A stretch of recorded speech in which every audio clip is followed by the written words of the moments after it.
In the small and quiet town of Springfield, located in Vermont, life went on as usual. The town, with a population of just over 4,000 people, has always seemed like an ideal place for those who strive for peace and quiet. Streets with neatly trimmed lawns, friendly neighbors, and well-kept houses created a picture of typical American countryside, where everyone knew everyone, and news traveled faster than the morning newspaper arrived. The Hatcher family had always been visible to the local residents. Richard and Martha Hatcher moved to Springfield 20 years ago when their children, James and Elizabeth, were very young.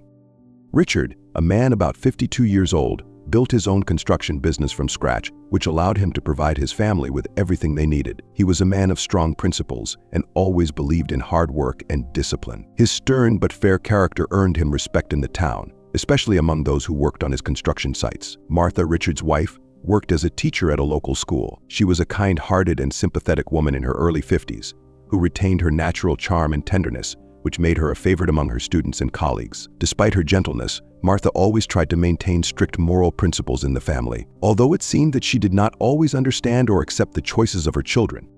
James, the eldest son, was an intelligent and reserved young man. At 25 years old, he worked at the local library, where he got a job right after graduating from college. Since childhood, James had been distinguished by a penchant for reflection and solitude, preferring to spend time reading books rather than in the company of peers. His calm disposition and deep immersion in the world of knowledge often bewildered his father, who believed that his son should be more active. However, James never felt the need to live up to his father's expectations, preferring to follow his own interests. Elizabeth, James's younger sister, was the complete opposite of her brother, bright, cheerful, and creative. She always stood out from others. At 23, Elizabeth was in college, dreaming of becoming an artist. Her passion for art sometimes led to conflicts with her parents, especially her father, who believed that art could not provide her with a stable future. However, Elizabeth stubbornly went her own way, not paying attention to criticism. The town of Springfield was full of rumors and gossip, as is often the case in small communities. Local resident Gary, the owner of a cafe on Main Street, was one of those who always knew all the latest news. He was Richard's friend and often came to his house for a cup of coffee, discussing business and the latest events in the city. It was Gary who first noticed that something had changed in the behavior of James and Elizabeth. He couldn't say exactly what it was, but some subtle tension between the brother and sister made him wary. Detective Andrea Morris, an experienced detective, had long worked in the police department of a neighboring city. Her reputation for solving difficult cases was known far beyond her jurisdiction. Her analytical mind and ability to notice small details that eluded others made her an indispensable specialist in investigating the most complicated crimes. Soon, her skills would prove essential in solving the tragedy that was about to unfold in quiet Springfield. This story begins quietly, like the calm flow of a river, but soon the audience will plunge into the dark depths of forbidden feelings, secrets, and lies. Springfield, which seemed so peaceful and prosperous, will become a place where a real drama will unfold, the outcome of which will be impossible to predict. It all started on an ordinary day when James and Elizabeth decided to spend time together. However, their secret connection, which they had so carefully hidden, began to become more and more obvious to others. This would be the beginning of the end of tragedy that would soon shake not only their family but the entire town. Several weeks passed since Gary, the cafe owner and an old friend of the Hatcher family, first noticed strange behavior between James and Elizabeth. For such a small town as Springfield, any anomaly immediately became the object of attention. But this time, Gary was in no hurry to share his observations with others. He knew that family matters were delicate and didn't want to unnecessarily stir up rumors. However, suspicions began to grow gradually like a snowball. At first, it was minor moments that seemed ordinary. Gary noticed that James and Elizabeth began spending much more time together. While this wasn't unusual for siblings who had always been close, their meetings now took on an air of secrecy. They often met in secluded places on the banks of a river where there were almost no people in the summer months, or in an old abandoned chapel on the outskirts of town where few people went. One evening, late as Gary was finishing his workday at the cafe, he saw James and Elizabeth sitting at a table in the corner. Their conversation was quiet, their faces serious, and their eyes avoided the other visitors. Gary couldn't hear what they were saying, but the way they leaned toward each other and the way James lightly touched Elizabeth's hand made him wary. There was clearly something more between them than just family affection. As they stood up to leave, Gary noticed how James hugged Elizabeth tightly, and then, looking around, they quickly left the cafe, as if trying to avoid prying eyes. These little things started to add up to a picture that Gary didn't want to admit to himself. He began to think that something strange had arisen between brother and sister, something beyond ordinary family relationships. But how could he tell Richard, his old friend? How could he explain that his children, whom he had raised with such love and strict moral principles, could be involved in something forbidden. Gary decided not to jump to conclusions and continued to observe. In the following weeks, he noticed how James and Elizabeth avoided communication with others, increasingly choosing solitary walks along forest paths that led to an old, long abandoned barn hidden from prying eyes. This barn, which once served as a storage area for tools and agricultural equipment, became their secret hideout. One evening, as dusk began to fall over the city, Gary decided to follow them. He understood that this wasn't entirely proper, but the anxiety in his heart wouldn't let him rest. Hidden among the trees, he saw James and Elizabeth enter the barn, after which the door closed behind them. Gary remained waiting, watching the building, his thoughts racing between half-formed guesses and fear of what he might discover. Time passed, but they didn't come out. Eventually, when it was almost completely dark, the barn door opened, and James and Elizabeth emerged. Their faces held a strange mixture of relief and anxiety, as if they had just shed a heavy burden. But they also seemed to understand that the consequences of their actions were far from over. Gary remained hidden, not wanting to be seen. What he witnessed only strengthened his suspicions. Upon returning home, he couldn't sleep for a long time, haunted by what he had seen. He began to wonder whether he should share his observations with Detective Morris, known for her uncompromising approach to uncovering the truth. But doing so would cast a shadow on a family that had always been a model of integrity in Springfield. The next day, Gary tried to talk to Richard. They met at a construction site where Richard was supervising a team of workers. Gary tried to hint at what was bothering him, but Richard, engrossed in his work, didn't pay much attention. He believed his children were just going through the typical struggles of growing up and that it would pass. However, Gary felt that the situation was much more serious. He decided to continue observing James and Elizabeth to confirm his suspicions once and for all. Meanwhile, a sense of unease and a vague premonition of impending trouble grew in his heart. He knew that if his suspicions were confirmed, the consequences would be devastating not only for the Hatcher family but for the entire town. James and Elizabeth continued to lead their double lives, trying to hide their secret affair from everyone. But they didn't suspect that they were already being watched and that every action was becoming part of a larger mosaic that would soon form a terrible picture of tragedy.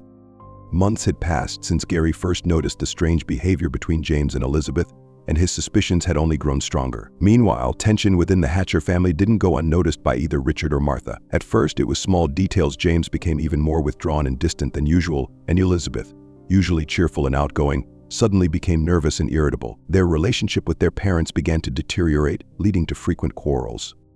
Richard, a man of strict principles, couldn't understand what was happening to his children. He tried to talk to James, but their conversations led nowhere. James would look away and retreat to his room, avoiding any real discussion. Martha also noticed changes, especially in Elizabeth's behavior. At first, she thought it might be related to her studies or problems with friends, but when she tried to discuss it with her daughter, she was met with strong resistance.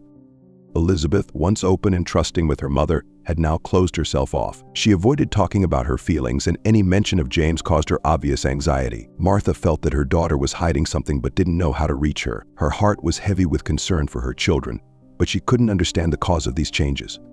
One evening, when the whole family had gathered for dinner, the tension reached its peak. Richard, tired of the constant silence and evasions, decided it was time to confront the issue. He turned sharply to James, demanding an explanation. "James, what's going on?" he asked, looking at his son across the table. "You've become withdrawn, avoiding work, and your mother is worried. Is something wrong? Maybe you're having problems at work, or are you quarreling with someone?" James, who had been quietly picking at his plate with his fork, froze. His eyes briefly met Elizabeth's, who sat opposite him. The look was brief but conveyed a whole range of emotions: fear, guilt, uncertainty. Elizabeth nervously straightened her hair, avoiding her father's gaze. "It's okay," Dad James answered quietly, lowering his head again. "It's just a lot of work, that's all." But Richard wasn't satisfied with this. He was alarmed not only by his son's silence but also by his daughter's reaction. He noticed how she avoided looking in his direction, how her hands trembled when she reached for the bread. His suspicions that something serious was happening between his children only intensified. "I don't think it's just work," Richard insisted. "You and your sister have been acting strange lately. If you're having problems, why not share? We are a family, and we must trust each other." These words hung in the air like an accusation. Martha felt the tension in the room growing. She understood that Richard was trying to understand the situation, but his straightforwardness and harsh tone would only make things worse. "Maybe we should just talk," she suggested softly, trying to diffuse the situation. "James, Elizabeth, we just want to help you." But there was no reaction. Elizabeth pushed her plate away and stood up from the table. "I'm not hungry," she said over her shoulder, and left the room, leaving her parents and brother behind with their worries. After she left, Richard sighed irritably. He was a man of action, used to solving problems quickly and efficiently, but here he felt powerless. His son and daughter seemed to have withdrawn into their own world, isolating themselves from him and Martha with a wall of silence. At this time, Gary continued to observe what was happening. He couldn't shake the scenes he had witnessed over the past weeks, and his concern for his friends only grew. He realized that he could no longer remain silent. One day, he decided to share his suspicions with Detective Andrea Morris, knowing that she would understand the situation. Detective Morris, known for her sharp mind and professionalism, welcomed Gary into her office at the police department. She listened to him carefully without interrupting, and as the story progressed, her face became more and more focused. "I'm not sure this is something criminal," Gary concluded, rubbing his hands nervously. "But something is clearly wrong. I've known this family for many years, and James and Elizabeth have always been like best friends. But now it seems like something else." Morris nodded thoughtfully, her gaze remaining cold and analytical. "It could just be a family crisis," she noted. "But I agree that there may be something more here, especially if secrecy is involved. I'll talk to the family and try to figure out what's going on." Meanwhile, tensions in the Hatcher household continued to escalate. The strain between James and Elizabeth became more apparent, and they could no longer hide their feelings as well as before. Whenever they were alone, intense emotional conversations took place between them, which they carefully hid from their parents. However, the secret they were keeping became more unbearable. Elizabeth increasingly thought that their relationship could not continue. She understood that it would destroy not only their family but also themselves. Her internal conflict intensified, and she could no longer look at her brother without feelings of guilt and fear. One evening, after their parents had gone to bed, Elizabeth quietly entered James's room. She closed the door behind her, afraid that they might be overheard. "We can't go on like this, James," she whispered, her voice trembling with tension. "This is wrong, and you know it."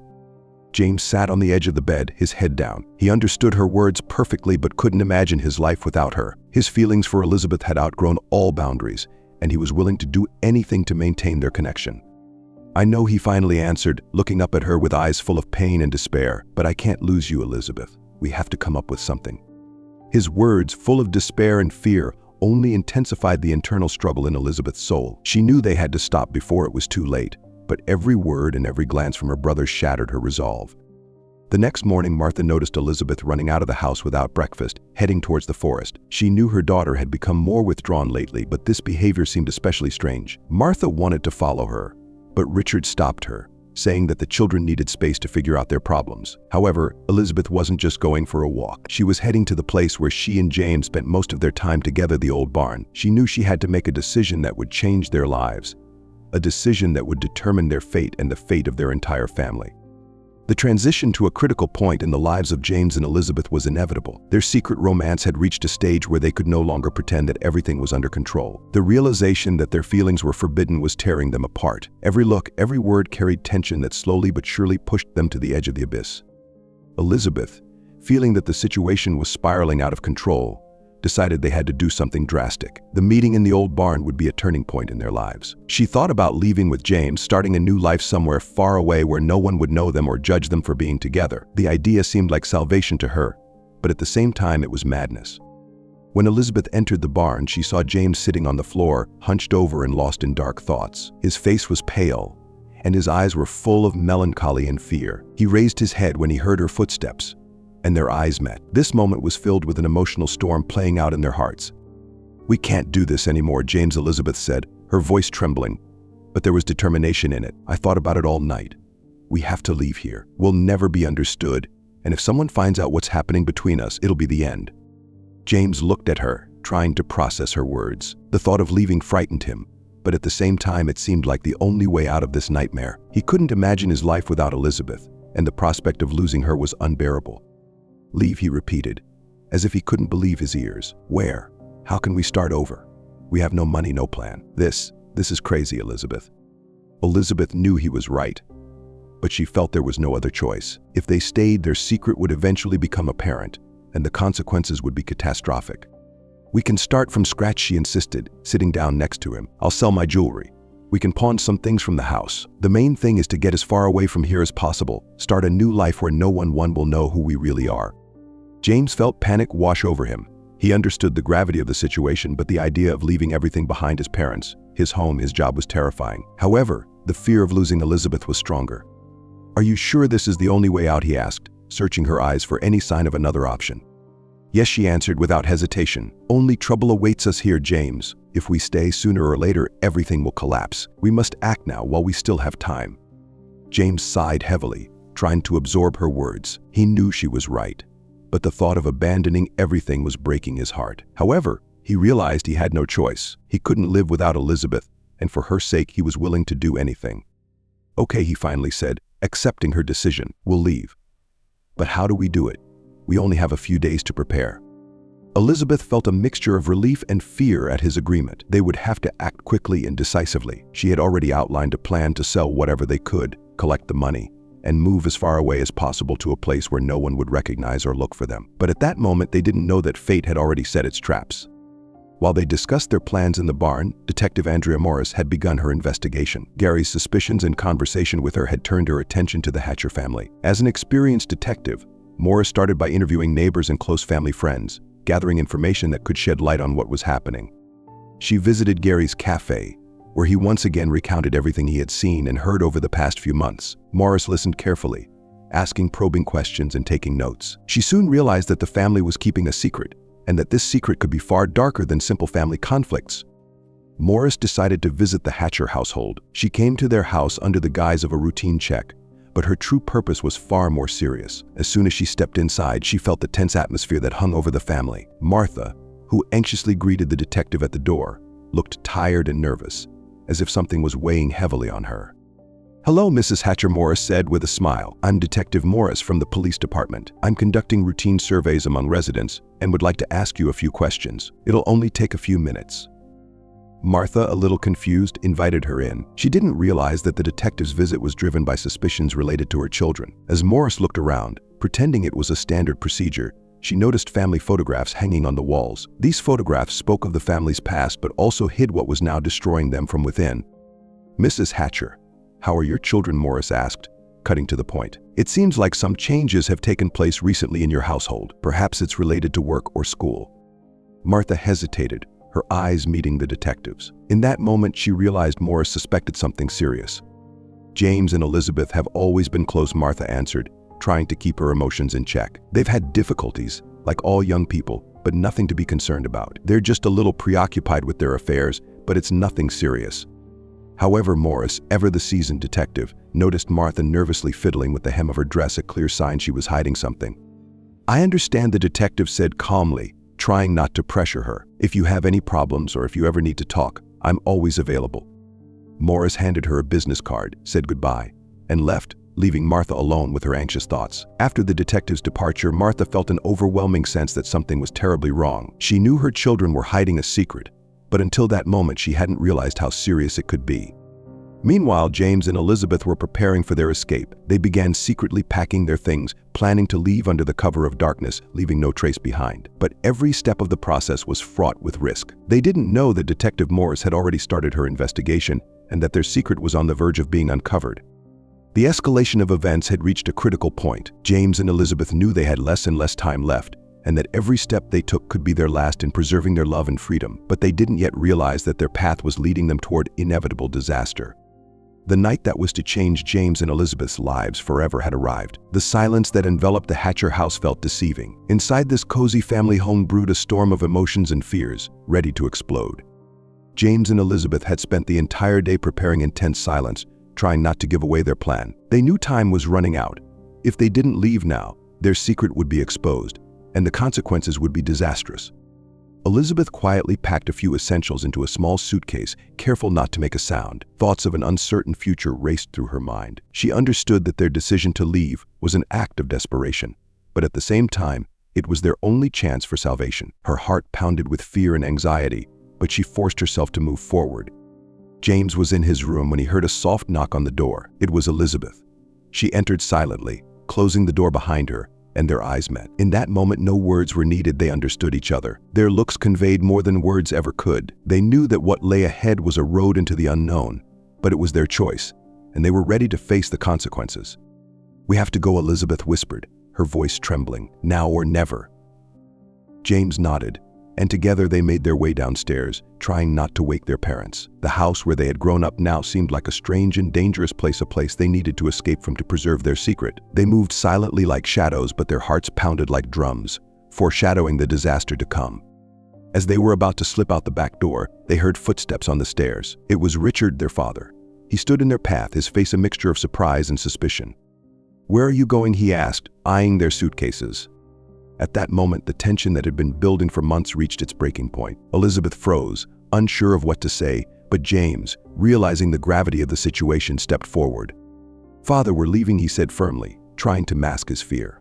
"We can't stay here anymore." Richard frowned, his gaze hardening. He sensed that his children were hiding something serious, but he couldn't allow them to leave without an explanation. "You can't just leave like this," he said, his voice full of determination. "What's going on? What are you hiding?" These words, filled with suspicion and reproach, ignited a wave of anger in James. His father didn't understand what they had been through, and his attempt to stop them only fueled James's desire to flee. "We're not children anymore," James snapped, taking another step forward. "We'll decide for ourselves what's best for us." But Richard wasn't about to back down. His children, whom he had raised with love and discipline, now stood before him as strangers, ready to reject everything he had taught them. He felt that he was losing control, and fear and anger took hold of him. "I won't let you leave until you explain what's going on," he said firmly, the tension between them intensifying. Elizabeth, standing behind James, realized that the situation was spiraling out of control. She knew that if they didn't leave now, they never would. Terrifying thoughts raced through her mind, and in that moment she understood that she was willing to do anything to protect their secret. She placed a hand on her brother's shoulder to stop him, but the gesture was interpreted as a signal for action. James, feeling his sister's support, acted on impulse and, driven by desperation, pushed his father. Everything happened in an instant. Richard lost his balance, and before he could grab the railing, he fell to the floor, hitting his head on the edge of the wooden step. The sound was dull and eerie, like thunder in the middle of silence. Elizabeth screamed and rushed to her father, but it was too late. Blood began to ooze from the back of his head, leaving a dark stain on the floor. Richard didn't move. His eyes were glazed and life slowly drained from his body. In that moment, their world collapsed completely. James, realizing what he had done, stood frozen in shock, unable to comprehend what had just happened. His mind refused to accept reality, but the blood on his hands and his father's lifeless body made it clear that there was no turning back. Elizabeth, gripped by horror, tried to shake her father, hoping he would wake up, that it was all just a nightmare, but it was futile. Richard was dead, and it was their fault. The silence in the house was now deafening. They understood that their lives had ended the moment James pushed his father. Everything they had tried to protect had been destroyed in an instant. The secret they had kept now took on a new and even more horrifying meaning. "We have to leave," Elizabeth whispered, her voice shaking with panic. "Now." James couldn't move. His legs felt weak, and his heart sank with horror and regret. But Elizabeth, realizing that every moment of hesitation made things worse, grabbed his hand and dragged him toward the door. They fled the house, leaving behind chaos and death. What had started as a plan to escape into the unknown had now become a desperate flight from justice. They didn't know what awaited them, but they knew the way back was forever cut off.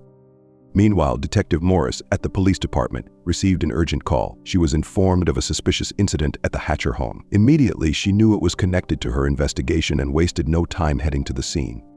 When Morris arrived at the house, she saw the doors were open, and an eerie silence filled the air. Inside, the faint creaking of the floorboards under her feet was the only sound. Morris moved quickly, scanning the rooms, until she came across Richard's lifeless body at the foot of the stairs. The final emotion frozen on his face was a mixture of surprise and fear. Despite her years of experience, the sight made her heart stop for a moment. She knew something terrible had happened, and that the culprits had already fled. Her task now was to find them and uncover the whole truth.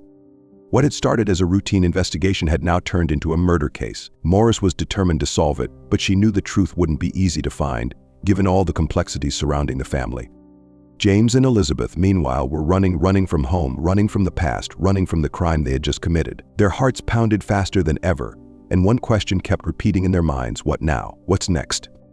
They didn't know that their future was now no longer in their control. It depended not only on their decisions, but also on how far they could run from justice.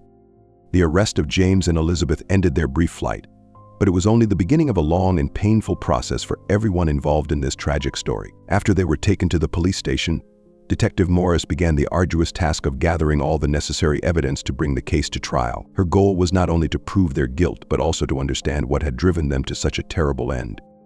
James and Elizabeth were placed in separate cells to avoid any contact. Morris knew their connection could cause further complications and sought to prevent any possibility of collusion. Although they no longer resisted, their emotional states were highly unstable. Elizabeth cried almost constantly, her face distorted with pain and fear. James, on the other hand, was deeply depressed, showing no outward emotion. He seemed broken and detached from reality. Meanwhile, the investigative team continued their work. Evidence collected at the crime scene confirmed Detective Morris's initial suspicions. Richard Hatcher had been killed by a deliberate push, and the blood found at the scene belonged to James, indicating his direct involvement. This evidence was key in building the prosecution's case. Additionally, Morris began investigating the financial activities of James and Elizabeth. It was discovered that they had withdrawn large sums of money from their accounts just days before the murder. This supported the theory that their escape had been premeditated. All of these facts painted a clear picture, suggesting that Richard's death was not an accident, but the culmination of a long and painful process that led to a tragic end. Morris also interviewed other family members, including Martha Hatcher, who was devastated by the events. The loss of her husband and the arrest of her children was an unbearable blow. She recalled moments when she had noticed changes in James and Elizabeth's behavior but could never have imagined it would end this way. Her words and memories only reinforced the detective's suspicions that the relationship between brother and sister was far from normal. The investigation moved swiftly, and the case soon went to trial. Morris meticulously prepared all the necessary evidence to build a strong case. The trial attracted national attention, with people across the country discussing the case and trying to comprehend what could have driven two young people to commit such a heinous crime. What had started as an ordinary family conflict had transformed into a nightmare that affected not only the individuals involved, but the entire small town of Springfield. During the trial, all the evidence was presented: fingerprints, financial transactions, eyewitness testimonies, and forensic results. All of it pointed conclusively to the guilt of James and Elizabeth. The judge presiding over the case understood that before him stood people whose lives had been destroyed not only by the murder but also by the secret they had tried to keep. The verdict was delivered swiftly. James and Elizabeth were found guilty of their father's murder and sentenced to long prison terms without the possibility of parole. This decision was made with the weight of the crime in mind, leaving an indelible mark on those who had been close to the family. For Martha Hatcher, the verdict marked the end of her world. She had lost both her husband and her children, leaving her alone in a house that now felt empty and cold. Memories of happier days when her family was still intact haunted her, reminding her of what could have been. She couldn't find solace and continued to live with a heavy burden of guilt, wondering if she could have prevented the tragedy. James and Elizabeth were sent to separate prisons, ensuring they would never see each other again. They spent the rest of their days in isolation, reflecting on what had led them to such a devastating point. Their secret love, which once felt like everything, had now become a prison from which there was no escape. Every day behind bars was a reminder of the mistake that had shattered their lives. The story of the Hatcher family became a cautionary tale for everyone who heard it. It demonstrated that some secrets are too heavy to bear, and that trying to run from the truth can lead to even greater tragedies. The people of Springfield would never forget what had happened at the Hatcher house. The case would remain in the town's memory as one of the most harrowing crimes in its history.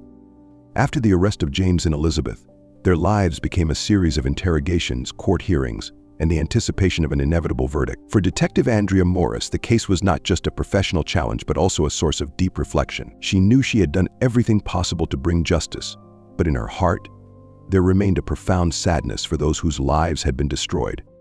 She understood that some secrets are simply too dangerous to keep, and that running from the truth only leads to greater tragedy. This family's story became a poignant reminder to her of the fragility of human life and the importance of recognizing the warning signs before it's too late. As the trial concluded and the case's final pages were closed, life in Springfield began to slowly return to normal. But the people of this small town knew that the Hatcher family's tragedy would forever be part of their past, a dark chapter they could never forget. The Hatcher house, now empty and abandoned, became a symbol of a broken family and a reminder that even the quietest places can hide the darkest secrets. The aftermath of the Hatcher family tragedy left a deep and lasting impact on everyone involved, especially within the close-knit community of Springfield. Even as life returned to its daily routines, whispers of what had transpired in the quiet Hatcher home continued to circulate. The house, once filled with the warmth of family life, now stood empty, a stark reminder of the horrors that had unfolded within its walls. The Hatcher home, abandoned and left to the elements, soon took on an almost eerie presence in Springfield. Neighbors who once chatted with Richard and Martha over fences now avoided walking too close, and children whispered ghost stories about the house as they passed by. Over time, the once pristine lawn became overgrown, the windows were covered in dust, and the house seemed to fall into a state of neglect, just like the family that had lived there. Martha Hatcher, the matriarch of the family, became a recluse. She couldn't bear the weight of what had happened and often refused visitors, preferring to stay hidden from the prying eyes of her community. The loss of her husband, Richard, and the devastating realization of her children's actions left her emotionally paralyzed. Her once close circle of friends diminished as people didn't know how to approach her, how to offer comfort in the face of such overwhelming grief and shame. She spent her days in a fog, haunted by memories of her family and constantly replaying the events leading up to the tragedy, searching for signs she might have missed. Detective Andrea Morris, though officially done with the case, couldn't quite shake it from her mind. The crime, so senseless and devastating, lingered with her even after the trial. As she returned to her usual duties, she found herself reflecting on the complexities of human relationships and how the Hatcher family, from the outside, had seemed so normal. It served as a grim reminder that appearances could be deceiving, and sometimes the deepest wounds are hidden from view. The people of Springfield continued to gossip, as small towns often do, about the details of the case. Everyone had their theories about what had truly happened between James and Elizabeth, how two seemingly good kids could have spiraled into such darkness. Some believed it was a tragic love story, others thought it was a symptom of long-hidden family issues, and still others chalked it up to pure madness. But no matter the explanation, the town would never be the same. Years passed, and the Hatcher case became part of local folklore. The house remained empty, occasionally visited by curious passers-by or those who were brave enough to walk the property. It was said that on certain nights, people could hear whispers from inside, as if the ghosts of the past were still reliving the terrible events that had taken place. Teenagers would dare each other to approach the front door, but few ever did. For James and Elizabeth, life in prison was its own kind of purgatory. Separated and cut off from the world they once knew, both were left to grapple with the weight of their actions in isolation. James, once introspective and withdrawn, fell deeper into despair. The memory of the night he pushed his father haunted him, playing over and over in his mind like a nightmare he couldn't escape. He refused visitors, choosing to suffer in solitude, unable to face the consequences of what he had done. Elizabeth, on the other hand, struggled to come to terms with her own guilt. She had been the one to push them toward their fateful decision to run, and she couldn't shake the feeling that if she had been stronger, if she had resisted her feelings, none of this would have happened. She spent her days in a quiet agony, regretting the choices she had made and wondering how their lives had gone so horribly wrong. Despite their guilt and remorse, there was no escaping the consequences of their actions. Both James and Elizabeth were given lengthy prison sentences with no possibility of parole, and the rest of their lives stretched out before them as an unending reminder of the price they had paid for their forbidden love. As time went on, Springfield began to heal, though the scars left by the Hatcher family tragedy never fully disappeared. New families moved into the neighborhood, and the town's bustling streets began to fill with life again. But the memory of what had happened at the Hatcher house remained. For those who had lived through it, it became a cautionary tale, a reminder that even in the quietest, most peaceful places, darkness can lurk beneath the surface. The Hatcher home, long abandoned and rumored to be haunted, eventually became the subject of real estate speculation. Some saw it as an opportunity to restore the house to its former glory, while others believed it was cursed and should be torn down. Ultimately, it was sold to a developer who had little interest in its dark history. The house was demolished, and in its place, a new home was built, a fresh start for a new family, unaware of the tragic events that had once unfolded on that very land. For Springfield, life continued as it always had, but the shadows of the past lingered, and the Hatcher family's story would never be forgotten. It remained etched in the town's collective memory, a stark reminder of the dangers of hidden secrets and the tragic consequences of love turned to obsession.